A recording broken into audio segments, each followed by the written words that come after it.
Okay, we have a GCN video. I'm quite triggered right now. I'm quite triggered. Now, no hate to the GCN presenters. I think they do some great videos on cycling tips, and I recommend a lot of people their way. You know, definitely no one can debate they do give some great cycling tips videos. But what triggers the fuck out of me is these paid, sponsored nutrition videos. They're just like, they lose so much credibility. Guys, GCN, give this video a thumbs up, people, if you agree with me that GCN loses a lot of credibility when they do paid product placement. And it's not even really that transparent. I have to do a little thing in the description. This is a paid, like, let's do it. So, hey guys, this is actually a fucking infomercial. This is just a commercial. Alright? This is just corporate opinion. It's not personal opinion, it's corporate opinion. It could be another company getting paid to promote their product on there. And that's, I get it, it's YouTube, it's corporate, it's shit, but that's as well we live in. It's cutthroat, it's money. These aren't the views, the personal views of the riders themselves, of Matt, Sai, and you know, the big tall guy. What's his name? Dan. I need more carbs. Need more Sprite. I would say, in my opinion, Sprite is more powerful than EPO. Bananas more powerful than EPO. Why is that? Because you could be on a training ride and be running out of muscle glycogen, take a few units of EPO, it's not really going to do nothing. Drink a can of Sprite, your watts go back up. Eat a couple of sweet ripe bananas, your power goes back up. EPO won't increase your power like that. It creates transformation in your blood cells, yes it does. But simple sugars are more powerful than EPO. If you gave me a choice between using EPO and simple sugars, I'll be using simple sugars, assuming I couldn't use any EPO. But if you gave me EPO plus simple sugars, now we're talking pro level fitness. And that's what we have in swimming and running and cycling and tennis. Everyone at the top is on the good stuff. They got the doctors, man. So there's this some guy from Team Sky who's like a lot of controversy at the moment with the mystery packages that no one can remember what was in them. Look, a little bit closer.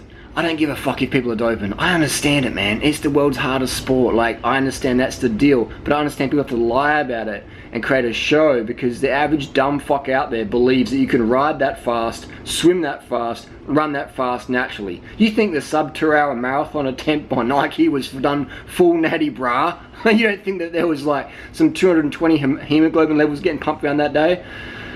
Look, man, it's a cutthroat world out there. It's cutthroat as fuck. All your superstars are on the gas, mate. They're all dopers. They're not cheats, because everyone at the top's doing the same shit. Some people got a bit better genetic response to certain things. Some people a bit more rampant and a bit more blazing about what they'll take and how much they'll take and how long they'll take it for. But at the end of the day, it's cutthroat. Look at Garen Thomas and Team Sky. Gear has a crash. Didn't even, just got crashed out. There's a police motorbike parked there. The police, meant to protect people, parked, stalled, who knows, on the side of the road in Duro. I think it's stage 9. Kelderman comes down, here's Kelderman, fucks his finger, boom, pile up, down, Garen Thomas, all that training, all that preparation, altitude tents or blood bags, whatever the fuck everyone's doing, done, dusted. Wouldn't you be pissed off? You're putting your health on the line, you're everything on the line, and you're laying on the tarmac going, what the hell, what? So we have the Team Sky person saying, and who is this guy? Does he have any personal experience in racing bikes? Is he just another parrot that could spin a good line to get a contract for another year? You know what I mean? Even I was riding with Peter Sagan earlier in the year, and I was sitting on his wheel, and he's just talking about such and such someone, I won't mention any names, but he's talking about someone who's just a really good talker, and that's the only reason he got a contract. And that Pete felt he was just full of shit, but he had something fancy to offer a certain team, so he got a new contract. He was like he wasn't a rider, he was like a tech support person, and that's how it is. People got a really fancy, wanky, sort of sales line, and people hire them up. And then you get all the fanboys out there go, oh, it must be the low carb diet. They can ride at 470 watts for the hour record. Yeah, low carb. I'm going to eat myself that extra bit of bacon then. Come on, man. Glucose derived ATP. Go and do 450 watts in ketosis. How many seconds can you hold it for? Bradley Wiggins did it for the hour. You think Bradley Wiggins is in ketosis when he did the fucking hour record? So how the fuck are you going to push watts if you're in ketosis? You need to carb the fuck up. Low carb, high protein, high fat is for fucking Atkins, Fatkins, dickheads. It's stupidity. But you see people like out there going, I need a protein powder supplement because I want to be lean and as fast. Watts per kilo, motherfucker. What's the point of having big muscles if it decreases your watts per kilo, which is what you want as a cross-country mountain bike rider, road cyclist or track pursuiter?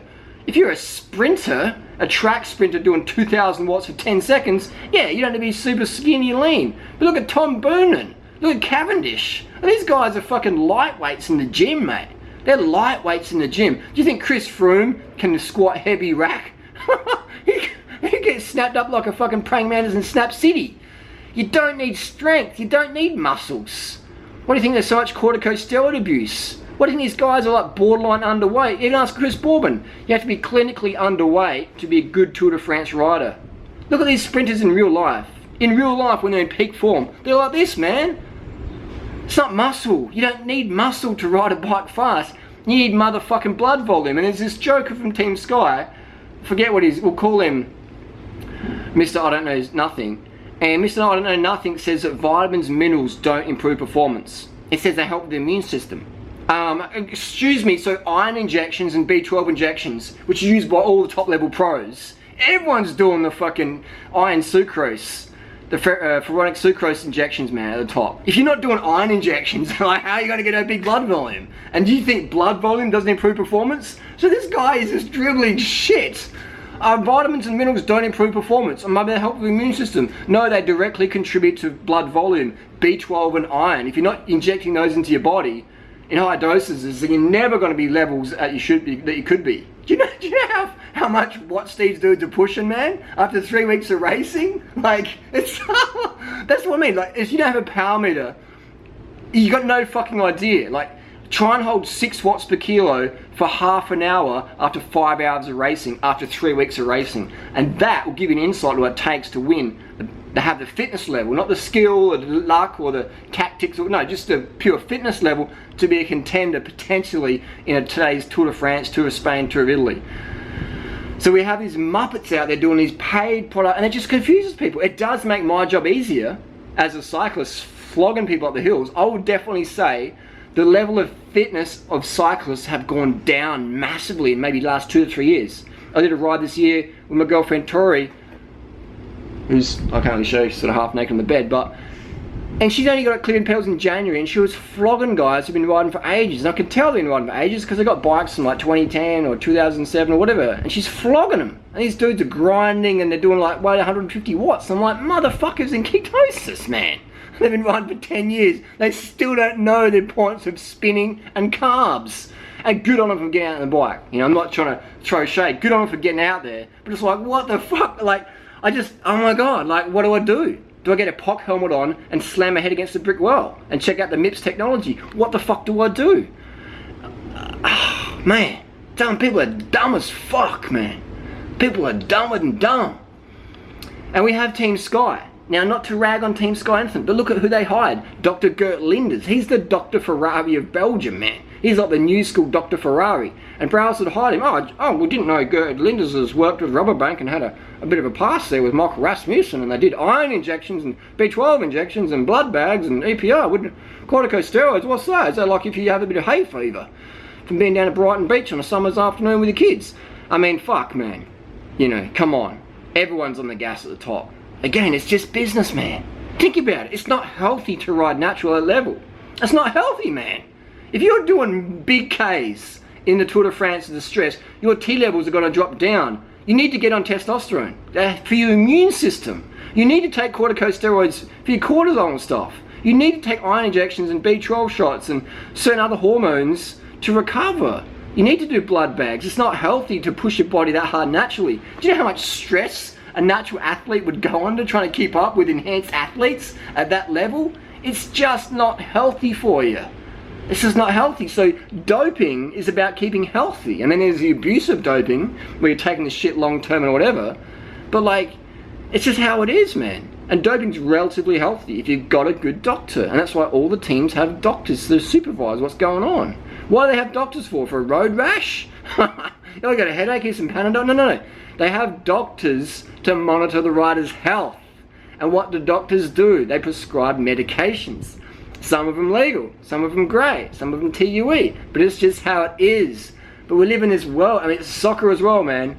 All the top dudes are doping in soccer way harder than cycling. It's fucking cocaine city there. It's like a Colombian cartel. It's just like the ball's white and black, mate. It's a fucking 8 ball out there. You know, it's just the world we live in. So I've got no People are like, oh, this person's, you know, this person got caught doping, they'll cheat, fuck them. It's like, bro, come on. Come on, man. You love the champions. You love a good animated race. You want to see motherfuckers snapping bottom brackets out of their fucking Super 6s, hitting it at fucking 1,000 watts. That attack, just snapping that BB. The BB30A, just strip the fuck out of that frame. You want to see that. And that shit ain't happening, man, unless you're on some serious fucking hot sauce. You know? Pantani, man. We love to see that shit. That dude was juiced to the fucking gills with incredible talent. But without the juice, he would have been a domestic at best. It's just the world we live in, man. There's people betting on races. There's mafia connections. It's just the world we live in, man. It's not just cycling. It's every fucking sport. The soccer, the swimming, the tennis, the rugby, everything. MMA, UFC, everything, man. It's a cutthroat world. If you don't dope, you will not cope. If you want to be a big name pro in any sport, and you want to do it clean and natural, you got no fucking chance, man. You might get a contract, but you're not going to get the respect of your peers. Because they'll be like, bro, I'm a professional, I dope. I'm willing to put it all on the fucking line for the win. And professional sport is just aggressive exercise funded by money to make more money. You are a machine, you are a robot. Your job is to fucking perform. So why the fuck wouldn't you take stuff that helps your performance? Why wouldn't you eat in a way that also helps your performance? I would say that a lot of the drugs people take are unnecessary. Now, I don't pretend to be some upcoming Dr. Ferrari from Australia. I've talked to Dr. Ferrari myself. I've done a little bit of homework, and I would say that people get too reliant on drugs for performance. What's the fucking point of taking corticosteroids to strip muscle off your upper body if you just slam in the whey protein, which can build muscle because it increases your insulin growth factor 1, increases your anabolic stuff? Why use that? And then take the corticosteroids to become catabolic. It's just like, It's like throwing fucking oil on the window and trying to clean off with water. What's the point? Stop with the oil, stop with the whey powder. Less protein will strip you down. You need blood volume. That's not protein, that's sugars. Every single red blood cell runs on glucose. Glucose and fructose. That's sucrose. Sucrose in here is a blend of almost a 1-to-1 ratio, glucose and fructose. That's what your body runs on. That's what your fucking red blood cells live on. Iron and sugar, B12 shots, all that stuff. Oh, but you just eat some meat. Oh, why the fuck do they give the cows B12? To increase the levels. You know, so we have these morons out there, these paid commercials, the morons on the forums and the comments, and then you just have the people getting paid to promote a product. And then morons out there thinking, oh, this is like real. And then you get people like me out there, oh, you're just like crazy. You're just bananas, mate.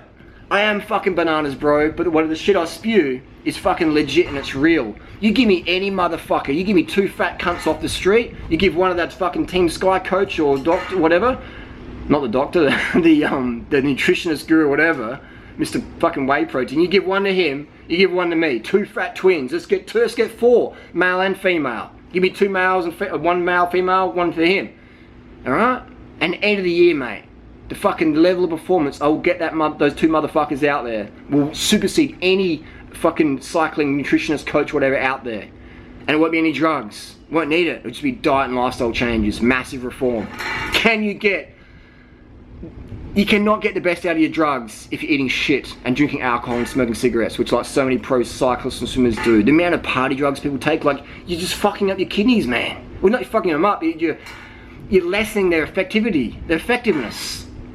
The efficiency. What are you doing? Like, use drugs, I get it, but use less. So bottom line recap, it's a paid world out there. Not everything you see on the internet is fucking true. Most of it's financed. There's agenda, there's money, there's personal bias. My personal bias is to create fit, lean motherfuckers effortlessly by just having the right strategy, the right habits, the right templates. Mate, you give me any pro rider, I can increase their performance just by looking at their diet, lifestyle, and thoughts. Keep on the same drugs, whatever. Maybe we'll reduce their dosages because they won't need as much because they'll get marginal gains where it motherfucking matters.